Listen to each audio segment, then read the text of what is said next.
Hey everybody, it's Mike here, and welcome to my church. This is what I am the caretaker of for the next 53 days now, I think it is. But that's not the purpose of our video today. I do want to get into this whole sort of church experience because, I'm here by myself. I got to talk about something. And I think it's interesting, and I think it's a good symbol of kind of what we're all working with in terms of this worldwide initiation. But that's not what we're going to talk about today. As one door shuts, a window opens, and where that window is, we don't know. But it's a good internal posture to hold, is to be looking for that window and looking for it in any possible place it can show itself. By being open, by being without expectation. And so this series, which I'm beginning here, is going to go deeper into the mystical nature of the Susquehanna River. And there are two real reasons for doing this. One is general and one is specific. So general is more so coming from an approach that we don't really understand the nature or a larger nature of this environment which we're living in, what we call our Earth.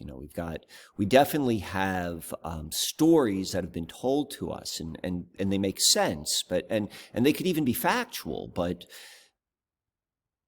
based upon everything else which we're understanding about the reality and the dream we've been born into, that we know there's got to be more. And as I said before, this door is shutting, holding a posture of looking for a window to open,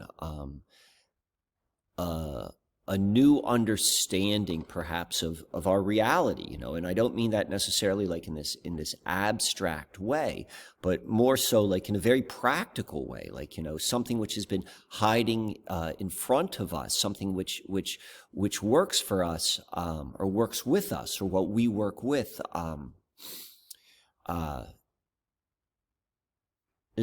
could always be around, and we're looking for that, and my sense is, one is looking from within, and because that's something we have total control of. We can always go and look within. That can never be taken away from you. But then secondly is, our actual physical environment, the relationship between the human being and what we call Earth is immensely integrated. And we have a sense of that, and we have some sort of knowledge, but I don't think we have an experience of that. And so it is my internal sort of knowing, my internal, my intuition, my instincts, is that, there's something there. And so this video, at the very least, is to, or in this video series, I guess, is to introduce, ideas of new ways of thinking about what the natural world, what it is, or the relationship between the natural world and how we actually interact with life. And then secondly, it's going to be more specific. It's going to be about the Susquehanna River, and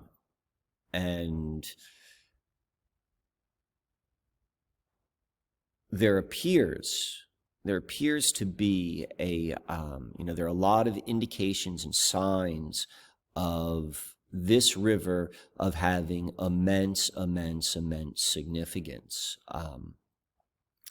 And what I want to do is I've pointed out, some of the historical things that have happened upon the river, this idea of it being used as a magic altar, but we're going to go a level deeper. And what we're going to be looking at, or maybe the way what we're trying to see, that's a better way. We're learning to see.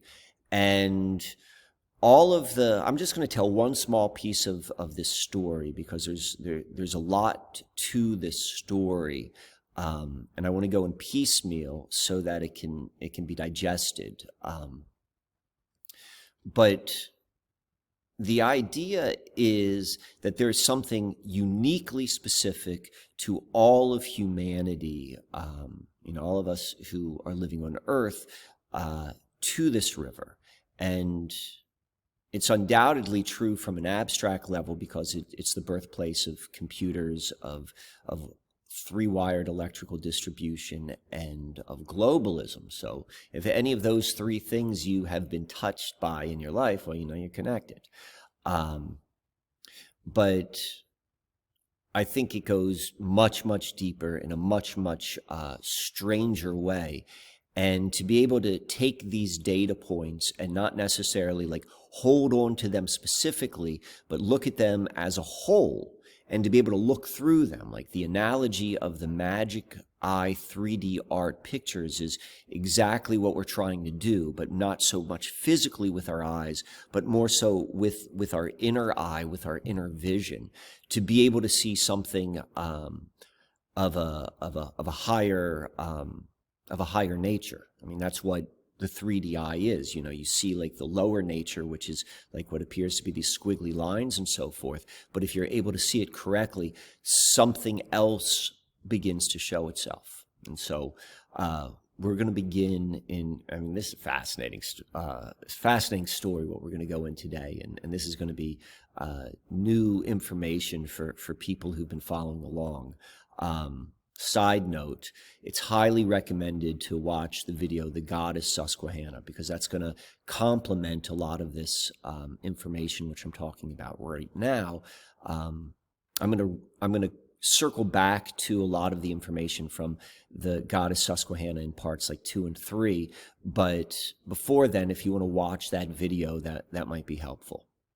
So before we really jump into the research, let's go and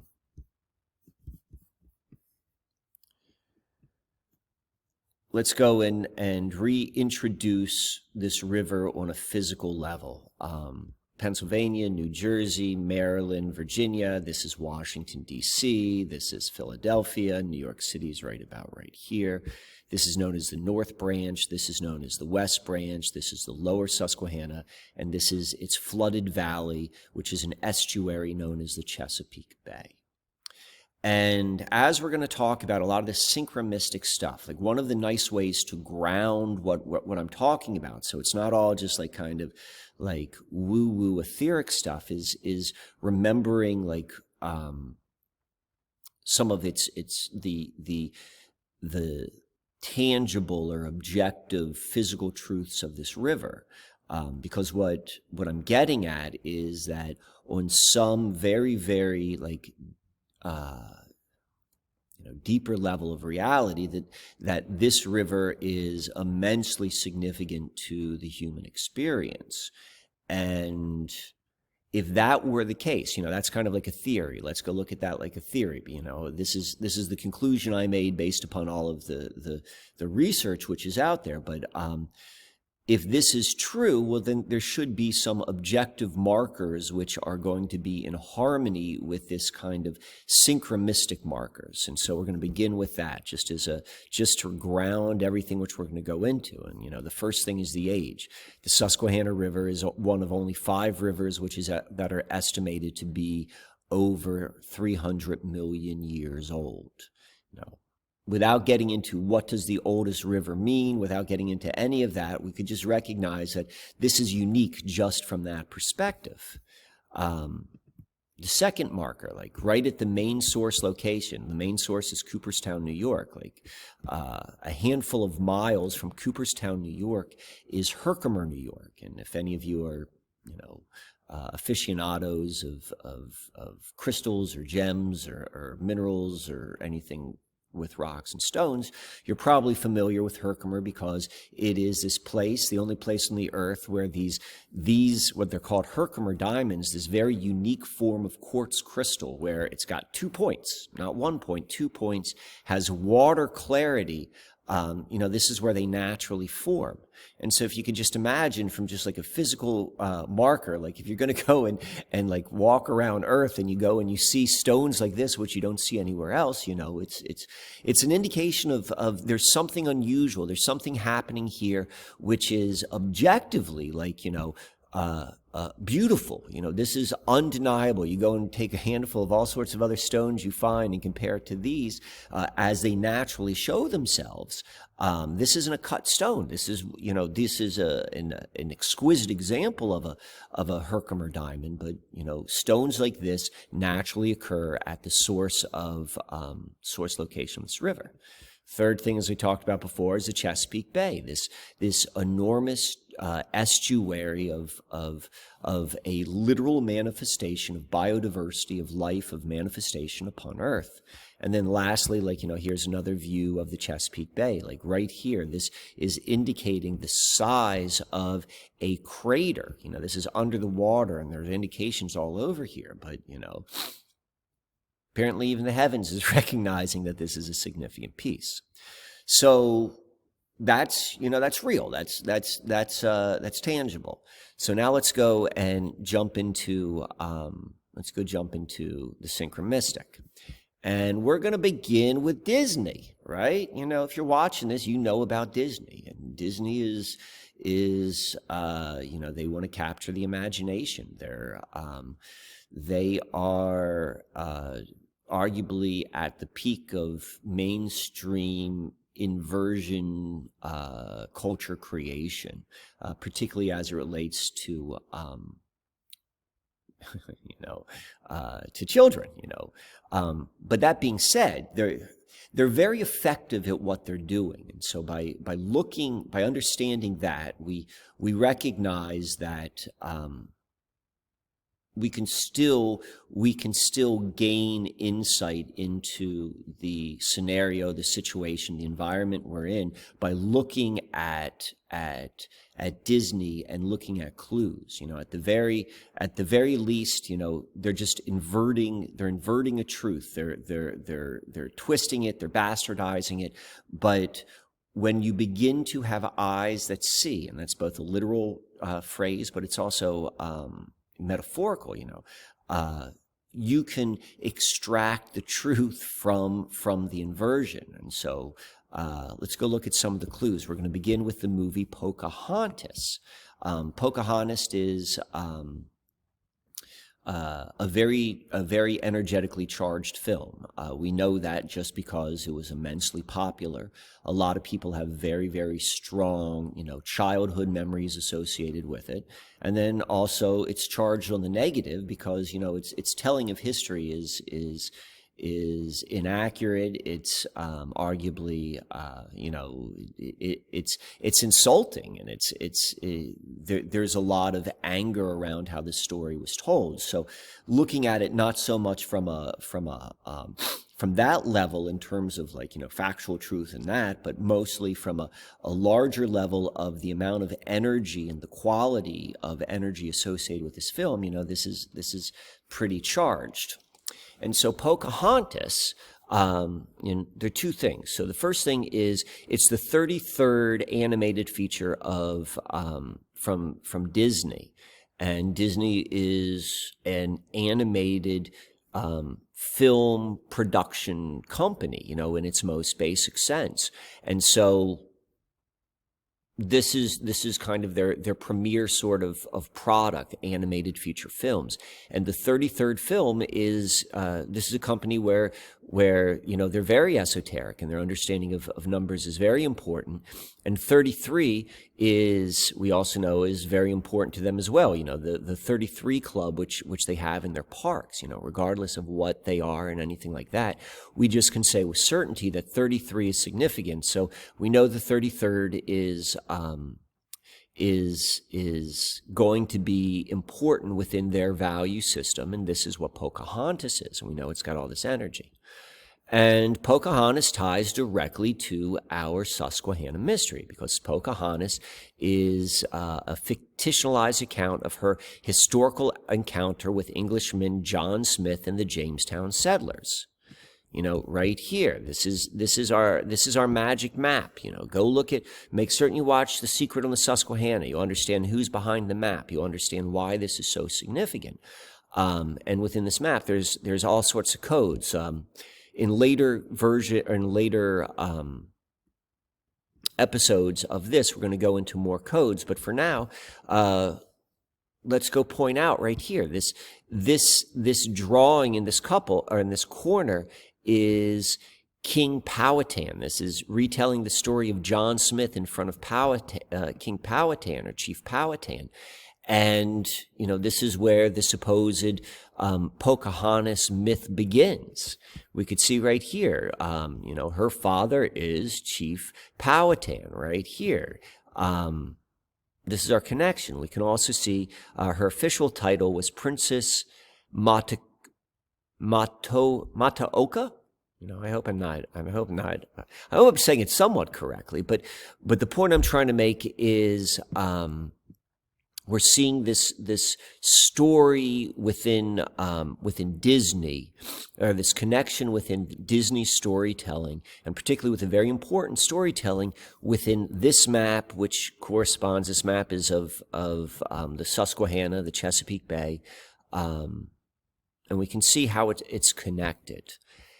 But where we really want to focus is, well, before we get there, is on the poster of Pocahontas, we see her in a canoe on the river, or on water, I guess. You know, we don't know which water, but this is where the Jamestown settlement was, and on this river right here, and she had to have been somewhere, you know, on either the Chesapeake Bay, which, you know, is the Susquehanna River, or one of its tributaries. You know, if you look at it as one unified body, it's connected. So we're seeing that they're telling us right from the beginning that we're talking about a connection to this river, to this waterway. So now let's go on. Let's go into a more contemporary Disney film, and we're going to go to Frozen 2, and the clue to look at Frozen 2 came from my friend Chris Hagen. So, you know, I want to give him credit, because he watched this and he's like, listen, this story Frozen 2 is telling, is the backdrop of it is this mythical river. And it's very significant in terms of, at least within the framework of the movie Frozen 2, it is significant to understanding the past and the situation. And so we're going to go into this with our syncromystic lens, which is really a blending. It's a blending of being able to hold a logical, rational mind, but a flexible, imaginatory freedom in terms of understanding the interconnectedness of really all data points. And so the key things which I want to point out in this movie, if you haven't seen it, they're like two daughters, I guess, and their mother tells them about their history and this mythical river. And one of the daughters, who is particularly acclimated towards magical abilities, goes on a journey to write the past, and the past here, it has to do with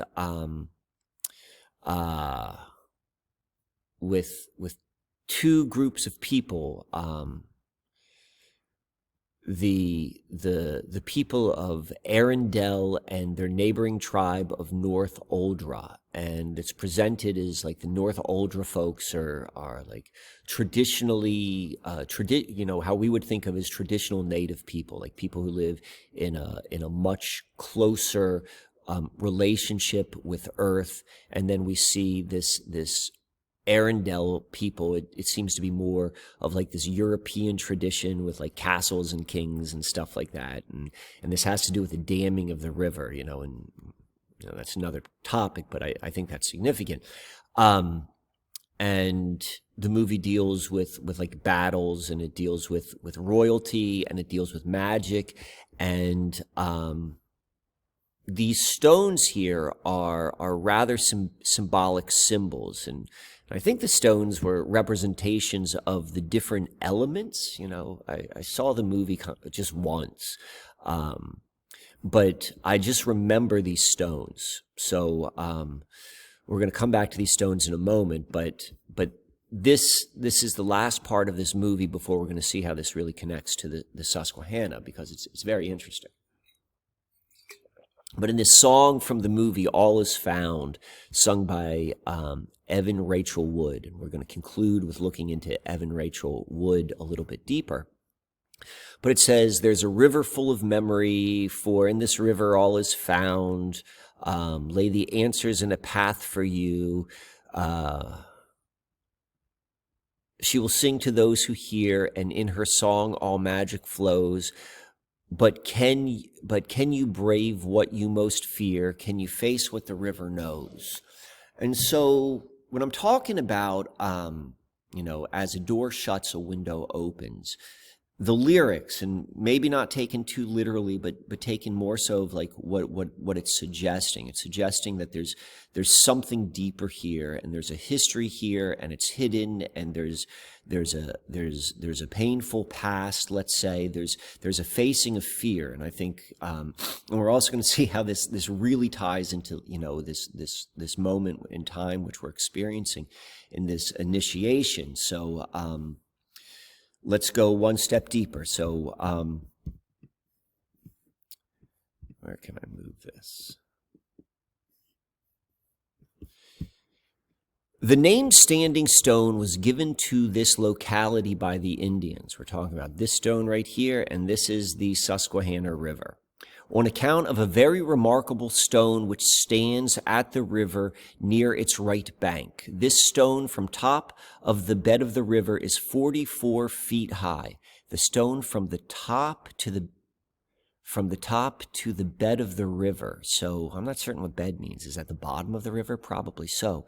Is 44 feet high. It's 16 feet wide and almost 4 feet thick. At ordinary low water, the stone is 22 and 23 feet above the surface of the river. The lower edge of the stone must penetrate the surface of the earth to considerable depth in order to be able, as it has, to resist the force of water in freshets and ice, when the river breaks up, suddenly moves with apparently irresistible power. So first off, let's go look, we're starting to see this. It's just the tip, like, oh, well, yeah, that looks like the river, or looks like one of the stones, but, you can find stones like that elsewhere. Let's not jump to conclusions. Let's just be open. Let's start taking in this data. So this is describing this stone right here. It's known as Standing Stone, and, it's particularly remarkable when it describes like the fact that how did this stone get like this? It's just we'll see in another place where it's described more geologically as having fallen from a higher point, but how did it pierce through the ground? The Susquehanna has a stone floor. The bottom of the river is stone, and it went through it, and it's held so well that over, who knows how long it's been there, that it is able to withstand immense amount of this pressure from the river and the ice dams and all of that stuff happening.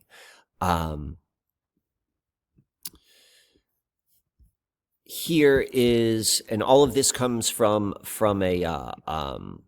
from a one-page description put out by the Pennsylvania Department of Geology. It's an outstanding geologic feature of Pennsylvania. It describes the stone in greater detail, what it's made up of, and they're saying it probably happened 8,000 to 10,000 years ago, and it's located right here. So now let's expand upon this. You can see right here, this is a map from the same sheet right here, and it says French Asylum, and this French Asylum is this location right next to it. And French Asylum was a short-lived haven for refugees from the 1793 French Revolution.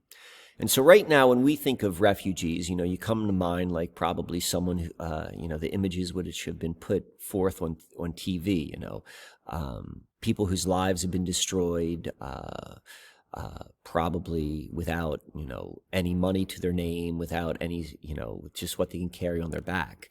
But this is not the type of refugees which this was made for. This was to be for the Queen of France, Marie Antoinette. And this is where she was going to move, her and her social circle, if you will. This was like for royalty. And you can only imagine that the quality of this land, and I say quality in a general sense, but there was something special about this land. And we know it's been marked because we see this right here. And we're beginning to see this correlation with this river, with these stones, and now we've got like royalty, kind of like which we saw here. We know in Frozen 2 we're dealing with the father who was a king, who was a monarch, and now we're seeing a stone. We're seeing a similar stone of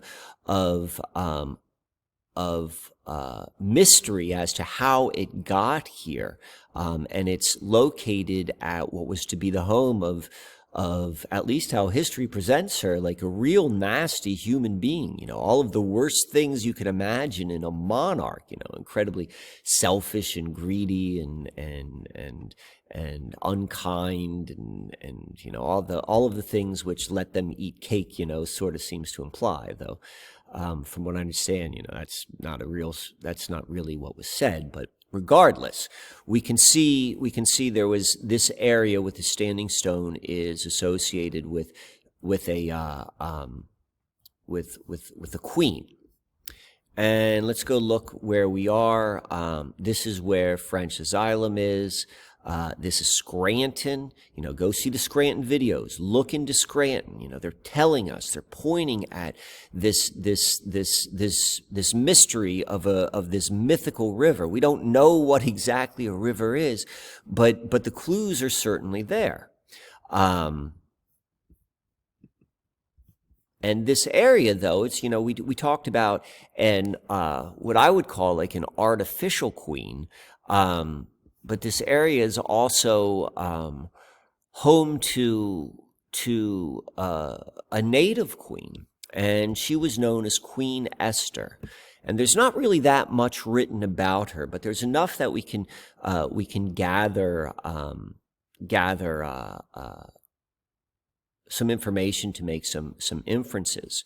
So Queen Esther was part of the Montour family, which was a family of Native Americans and French descent, which was prominent in colonial New York and Pennsylvania before and during the American Revolution.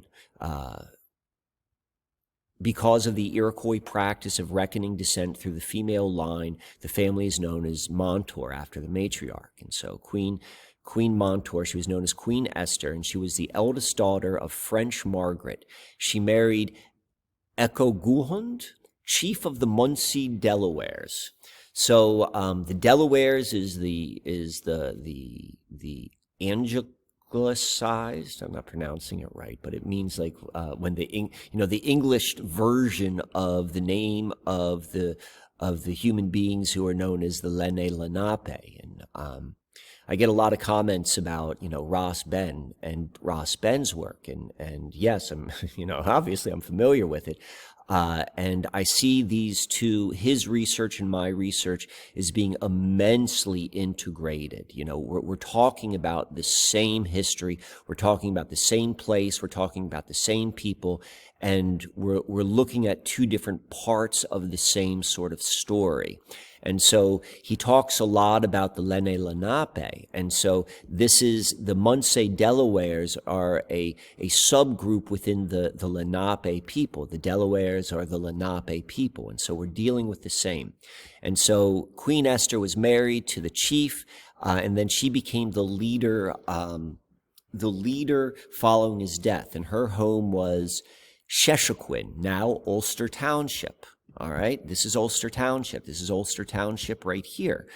This is Standing Stone. We can see Ulster Township is like right here. This is where Marie Antoinette was supposed to come. This is the true Queen's land. All right.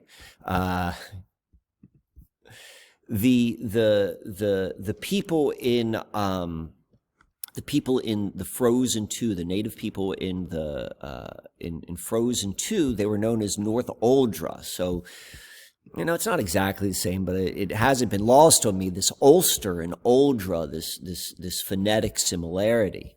On a side note, right here, this South Waverly, and I think it's pronounced Sayer, I don't know how to pronounce it, this right on the New York-Pennsylvania line, there's something which is called Spanish Hill. SpanishHill.com. Go to that website and see the sort of information which is there.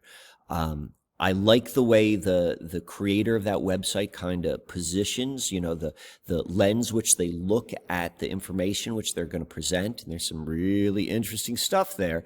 But I also want to take this information with a greater lens, which is there's something very significant about this area, this land, which goes deeper than history, which goes more so to the nature of understanding the physical reality, the physical environment we live on. We've been so conditioned to see life through an artificial understanding of reality that we can't see the objective truth. We understand it through history. We understand it through culture. We understand it through how we use in a very practical, material way, resources.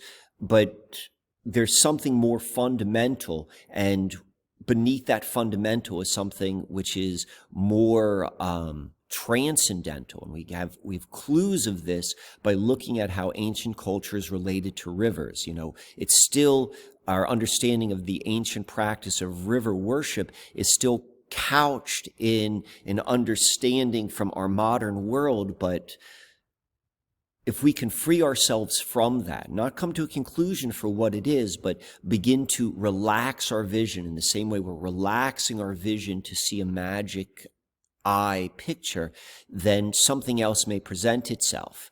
And as I said, as a door shuts, a window's gonna open. All right.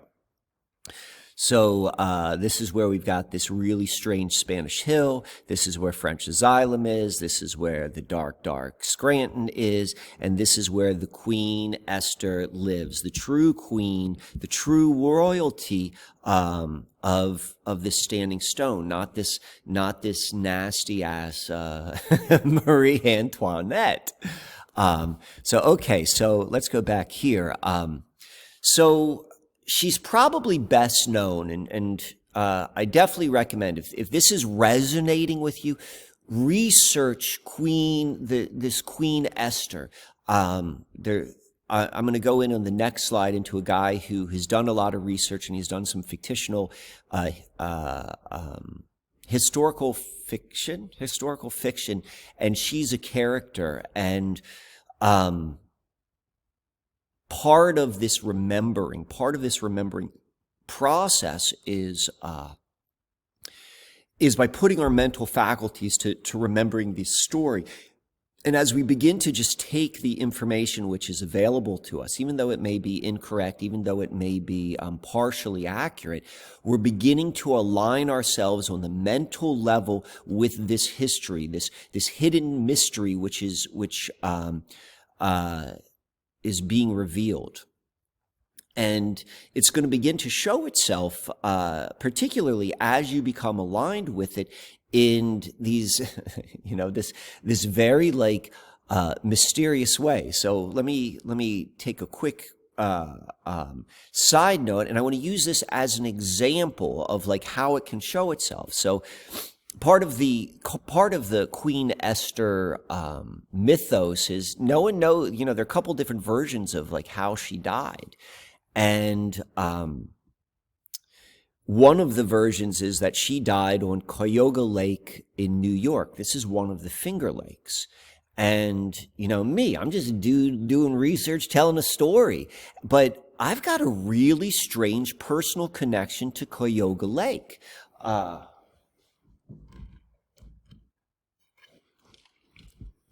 If you've seen, some of the other stuff I've done, I talk a lot about the starboard. And here's a picture of it right here. And I want you to look at these stones right here. And at the most pure and objective level, what the starboard is an artistic matching on that board of what's going on in the heavens. I tell stories about that, but I also recognize that a story is a story is a story. And our goal is really to move beyond our stories. But until we know them, we can't move beyond them. But what the truth is the markers. And so I build stones on this model of the zodiac or of the heavens. And in the core of it, in the center of it, are these stones. Can you see them right here? I made this 6 years ago.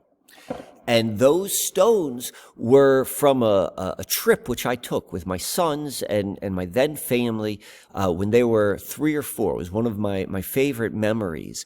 And those stones were from a week-long trip on a rented house on Lake Cuyahoga. I've only been there once, but that is where those stones were from. And they were from my sons going into the river or into this lake and collecting the stones. And this was me taking back a piece of that as a memory. And then when I made this board from a symbolic level, I wanted to ground in, whatever the heavenly energies would be. I wanted to ground it down. And I thought the symbol was these stones. And these stones were touched by my sons, something which can only, a love which can only be experienced between a parent and a child. There's something unique to that. And it was collected by them when they were absolutely pure and innocent, 3 and 4 years old. And so I've got that. And I made that 5 years ago. And now as I'm going to see this story unfold, which I'm telling you, there's a direct connection to this. And so my point here is, as we begin to, and particularly for those of you who this is going to resonate with, all of humanity should resonate with this, because all of humanity is affected by what's going on this river, this oldest river, because of the computers, because of the electricity, and because of the globalism. Also because of the bastardization of what's happened with, the Disney stories. But then within these, events, we can still find truth. And as you begin to look, you're going to realize you were connected to it all along anyway.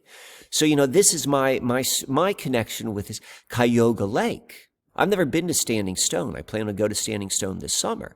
The other part, and as I'm going to get into some other parts of this story, is my lady, my partner, Jenny. She's instrumental in all of this, both in terms of the research and just, me as the storyteller, the grounding which I experience from our relationship. Well, at the bottom of Cuyahoga Lake, that's where you find Ithaca College and Cornell College, and she studied at the music school there. So it's that was 10 years ago. So it's these connections when we're beginning to see there is this etheric web, this connection that we're having with this, whatever a friggin' river is, whatever this environment is, there are tangible connections, which I promise, particularly if you have a connection to this area, that you can begin to find your own personal, tangible, myth to it. But, Let me return to Queen Esther. All right, I got excited about that. I like when I saw that Cayuga Lake or Cayuga, I'm probably pronouncing it correctly. I got very excited. So before we get into that, one more thing. Right here, this is the West Branch, this is the North Branch. This is the key confluence right there. This is where we have Northumberland, North Uldra, like a lot of interesting things happen here, both in terms of the human beings that lived in this area prior to the colonization. This was immensely significant. And historically, this is where Edison built his first, the first wired distribution, 3-wire distribution of electricity. It happened right here. This is Sunbury. Sunbury, what's a buried sun? It's a friggin' eclipse. That's when the sun is covered. And right on the other side is this Northumberland. Joseph Priestley lived here. Joseph Priestley, he is, he's a key person in terms of understanding the movement of the Renaissance alchemists. But there's so much connection here. So anyway, let's go back to Queen Esther. So Queen Esther is best known. I mean, she was a very, very powerful and respected matriarch. And she is best known for this right here. It's called the Bloody Rock. This is the historical marker. On the night of July 3rd, 1778, after the Battle of Wyoming, 14 or more captive American soldiers were murdered here by a maul wielded by a revengeful Indian woman, traditionally, but not certainly identified as Queen Esther. Right there, they're telling you, like, the whole thing about historical markers is they're supposed to be like accurate representations, but they're telling you we're historically marking some degree of rumor, and they're tying it to Queen Esther. And so this, let's go to define what the Battle of Wyoming is before we then go into like Bloody Rock. So the Battle of Wyoming was an encounter during the American Revolutionary War between American patriots and loyalists. So, people who wanted their independence and people who wanted to remain loyal to the British colony system. And the loyalists were supported by Iroquois raiders. They worked together. They got these patriots out of their fort. It was known as 40 Fort, I believe. And when these patriots came out, they got slaughtered. And that's why it's called the Battle of Wyoming, or the Wyoming Massacre. And you can see Susquehanna River. Here's the monument for it. And the Wyoming Valley was inhabited by several native tribes, including the Susquehanna and the Delaware, the Lenape. And these two groups of people, they come in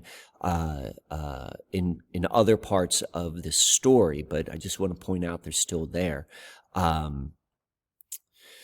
And also I want to point out, like, Wyoming. The state of Wyoming is named after either this borough or the surrounding valley. This whole area, where's Wyoming? Wyoming is actually right down here. But this is where Wyoming comes from. And so supposedly what happens is after the battle, the massacre, whatever Patriot soldiers were still found alive. They were brought to this rock right here, and their heads were laid down. And this revengeful Indian woman, traditionally but not certainly identified as Queen Esther, like, smashed their skulls in and then threw their bodies in the Susquehanna River. That's the story that is told. This is how it is memorialized on the in material reality. What exactly happened is unclear, but what did happen afterwards was this story, the story of how the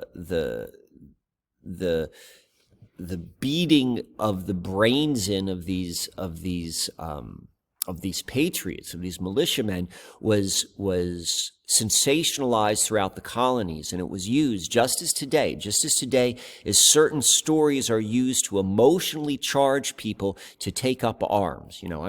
I'm not saying like the Revolutionary War. I'm not getting into the historical level of like, independence and stuff like that. I'm just saying that this was a story which was propagandized, which got people off the fence who were not involved. And the antagonist in the story is this Queen Esther, the same Queen Esther who we're talking about. And so Jim Remsen, I believe that's his name, he's the author of this historical fiction. Like, this is some of his work. He's, from my research, he's where I found the most amount of information on Queen Esther. And so he says, this is more of a commentary, but Queen Esther was an extraordinary, complicated person and a natural to serve as my storyteller. This is him from his perspective in the books he wrote.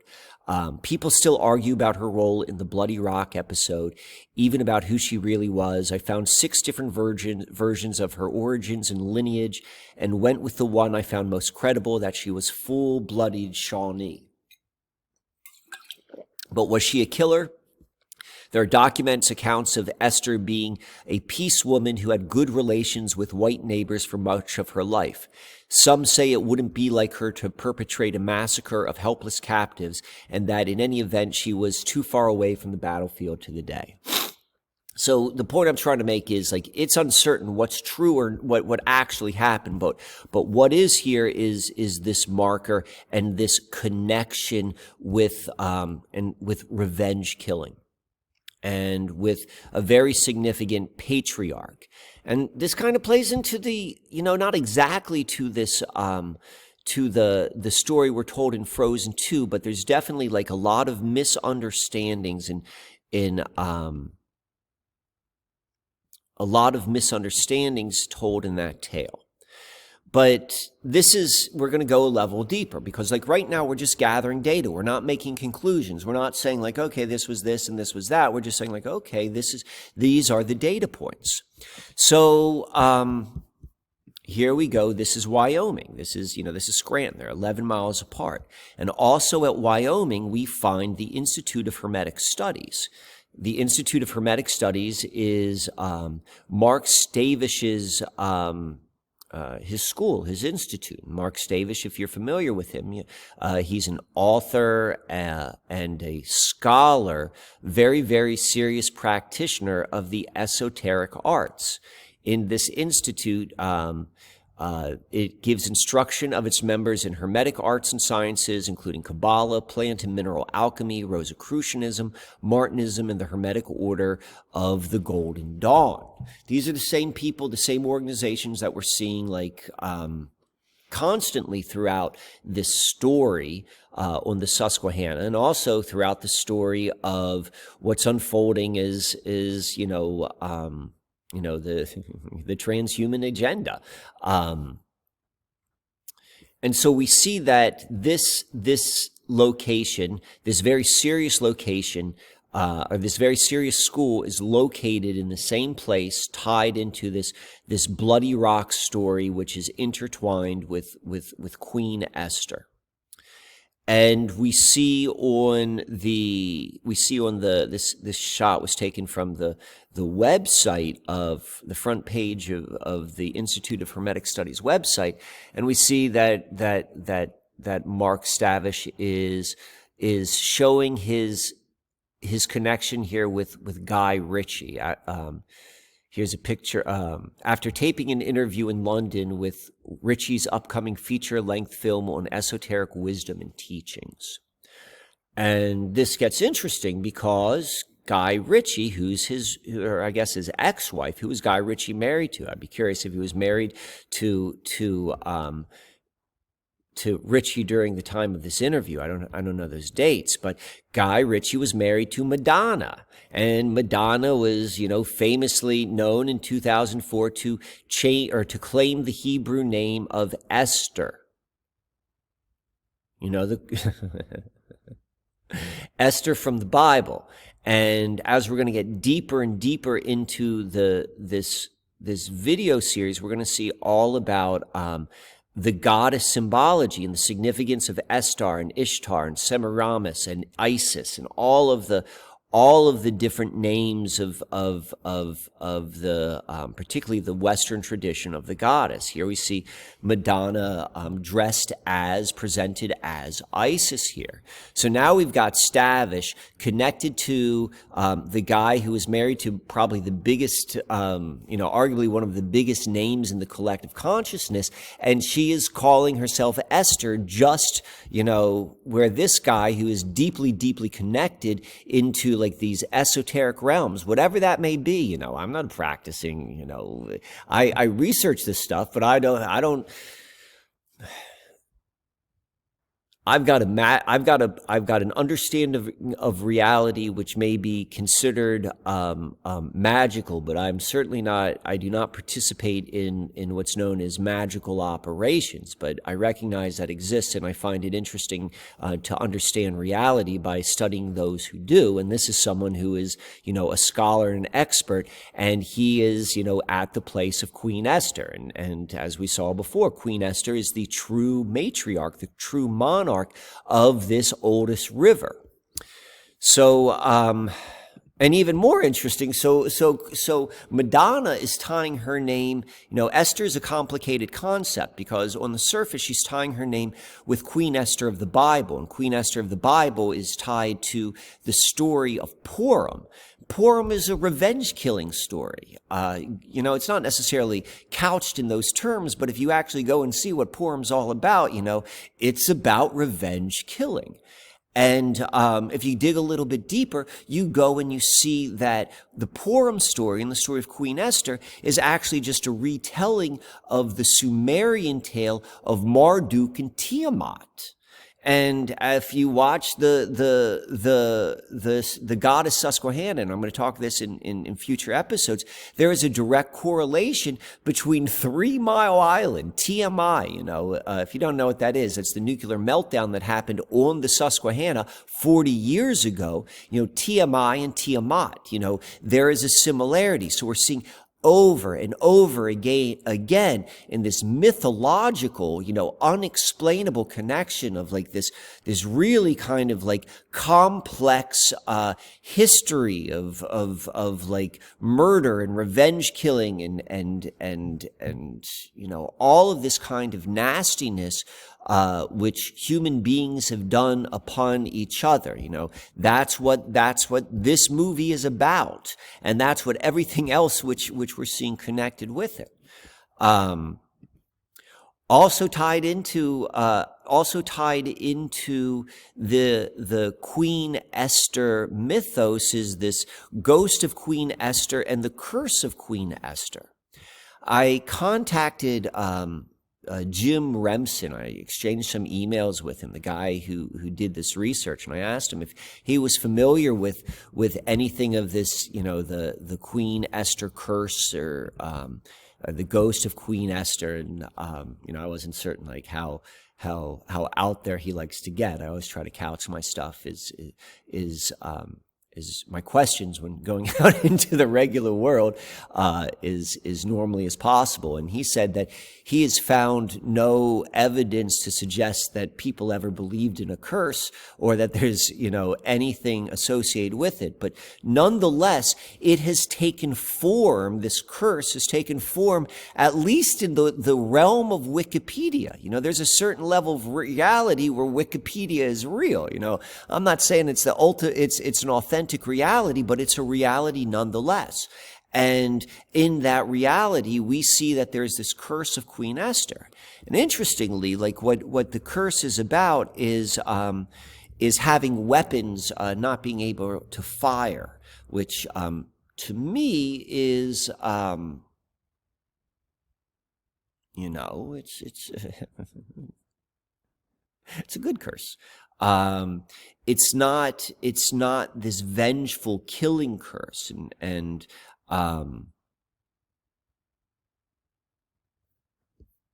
that is, at the end of the day, for me personally, is is I like human beings. Like I don't believe that it is our true nature to be at each other's throats the way that it is being pushed and presented right now. That is a learned behavior. It is learned one way or the other, and I do not believe it's our true nature.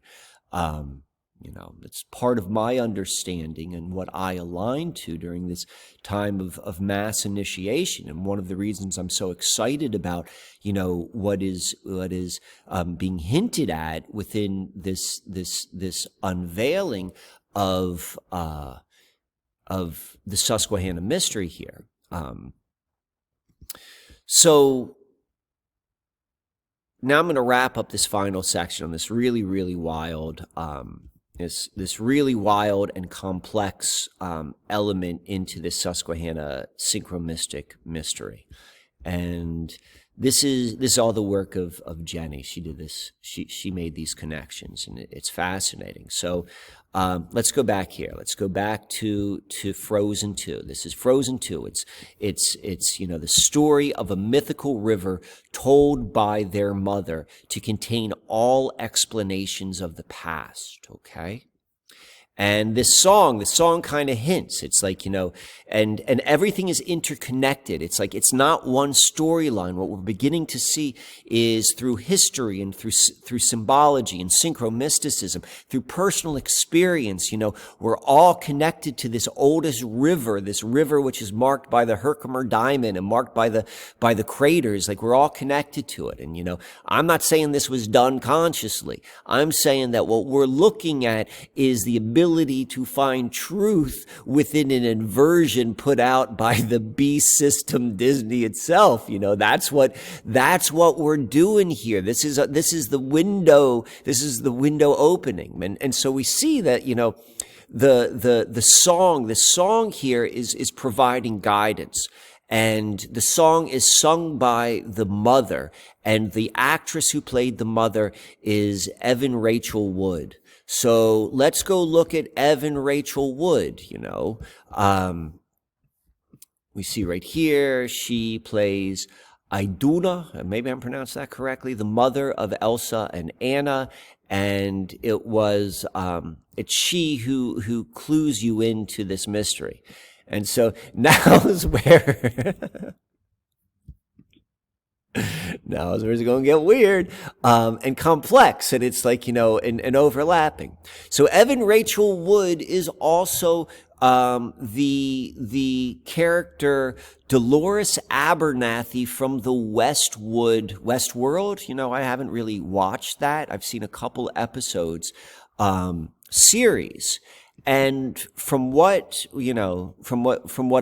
learned from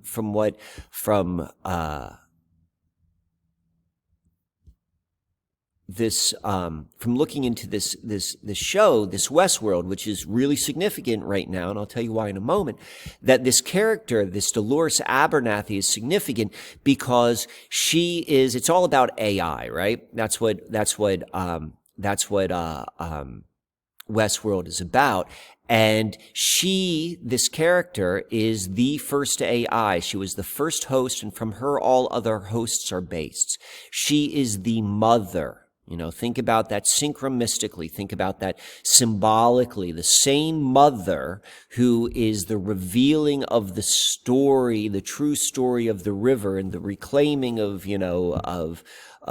this like nasty piece of history, this Queen Esther history is also, at the same time, she's also the mother of AI.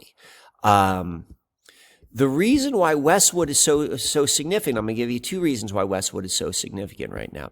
So Westwood season 3, it was released or debuted March 15th, 2020.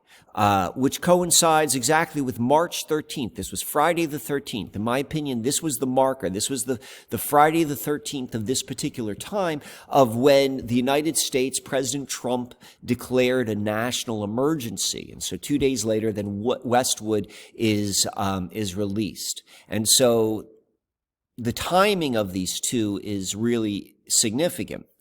The second season was, so this is the third season. The second season happened 2 years earlier, and its first episode was released on April 22nd, which just so happened to coincide with the funeral of Barbara Bush.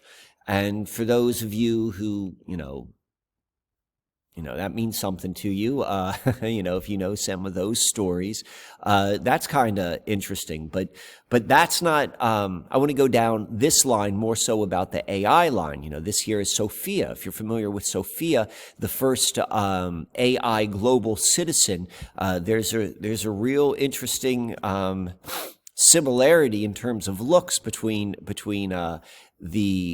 the Evan Rachel Wood character and Sophia right here. And we can go a little bit deeper with Sophia if you want. We could see that Sophia was actually, she was modeled after the Egyptian Queen Nefertiti. We keep coming back to these queens. And who was Queen Nefertiti? Queen Nefertiti, she was the queen or the wife of King Tut, I believe. But she took the position of Isis, and she became the embodiment of the goddess Isis. And so, as we're going to see in all of the other videos, as you watch the goddess video, the goddess Susquehanna video, you're going to see the significance from the very beginning, from this map right here, this river. And this warrior, this Susquehanna warrior, who is actually a goddess, she's a female, is tied directly to the cult of Isis through what's on her neck. So we see Sophia, who is obviously or connects directly with this Dolores character, it's all going back to goddess, goddess, goddess, goddess, goddess, and goddess is connected to the river. Also interesting right here, Sophia, activated on February 14th, 2016.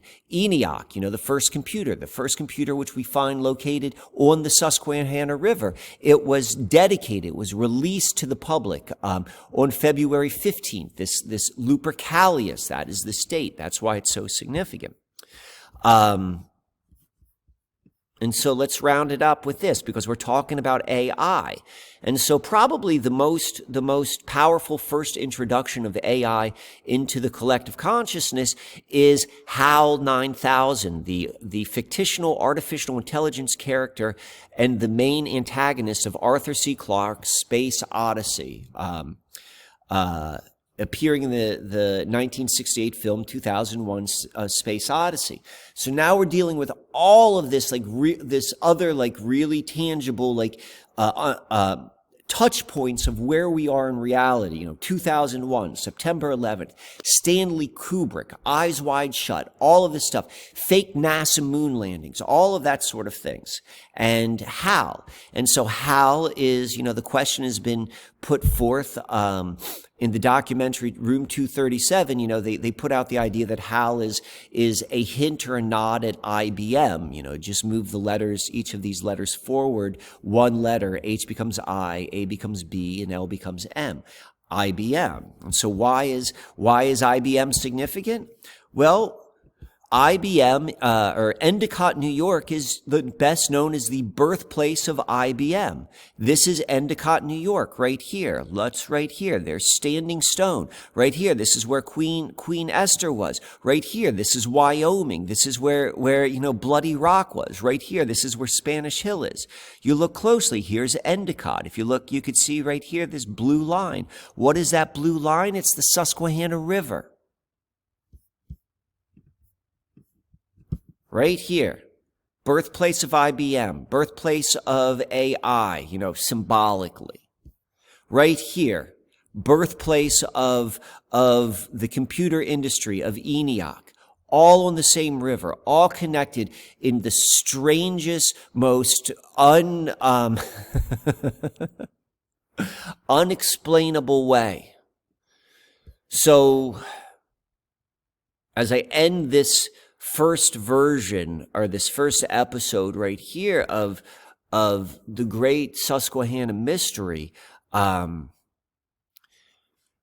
want to reiterate, release the desire to really lock this down into a story. What we're trying to do is see all of these different data points so that we can relax our vision and see through them and see the higher dimensional image which is going to be coming out from it. It's a lot to take in, and it is going to require a new use of understanding all of our faculties. And it's also going to be pointing at a new understanding of exactly what this environment we call Earth is. Yes, we're beneath the heavens, but the earth is underneath our feet. And there's more to this than we could ever imagine. All right, so until the next one, this is Mike checking out. If this video is, if it resonates with you, please share it with other people who it will resonate with. Add your comments, other information. This is a group project. This is an unveiling and a re-understanding which affects us all. This is an awakening from a dream which we don't even understand how deep the dream goes. For more information, go to and more tools, go to the SusquehannaAlchemy.com. Check out some of the services I have there, particularly the Starboard Light services. I'm currently helping people understand how their personal journey ties in directly to the heavens and what's going on right now in this worldwide initiation. Thanks a lot, and until the next time.